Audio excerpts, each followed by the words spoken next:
आज कॉलेजला लेट जायचं कारण एवढंच की आज आमचं प्रेझेंटेशन होतं. कितीही नाही म्हटलं तरी थोडंफार टेन्शन होतंच. मग पहिले आम्ही गेलो प्रॅक्टिकल लॅबला. मुलांकडे बघून असं वाटत होतं की त्यांचं पूर्ण प्रिपरेशन झालेलं आहे आणि मुलींचं प्रॅक्टिकल मध्ये सगळं प्रिपरेशन होत होतं.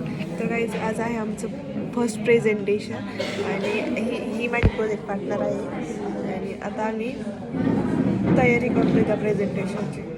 प्रेझेंटेशनसाठी आम्ही स्क्रिप्ट तयार केली होती. फक्त कोणी काय घ्यायचं हे ठरलेलं नव्हतं. आम्हाला जर इंग्लिशमध्ये प्रेझेंटेशन करायला लागतं आम्ही कसं म्हणतो सांगतो ते फ्रॉम मॅनेजमेंट प्रत्येक ऑर्गनायझेशनमध्ये हे इम्पॉर्टंट फंक्शन आहे. एवढी प्रिपरेशन करून आम्ही सेमिनार हॉलला गेलो. पण मुलांचं प्रेझेंटेशन पाहून सरांनी आम्हाला उद्या प्रिपरेशन करून यायला सांगितलं. आज 12वीचा पेपर होता तरी सरांनी प्रेझेंटेशन घेतलं. पण आज प्रिपरेशन झाली असती तर आम्ही मोकळं झालो असतो. अलग ही कलाकारी दिखाते मी. ये देखो कलाकारी कलाकार.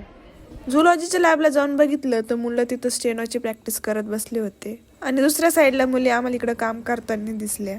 नंतर हॉस्टेलवर आलो आणि आपल्या अकाउंटचे 10K कधी होता याची वाट बघत बसलो.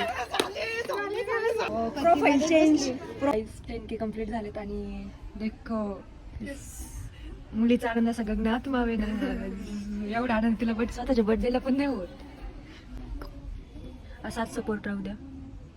तर फायनली तो दिवस आलेला आहे. फायनली जेव्हा माझ्या प्रोफाईलला K दिसणार होता तर फायनली 10K झालेले आहे आज. म्हणजे खूप आनंद होतोय. काय भारी वाटतंय. Thank you so much for your support. Means a lot.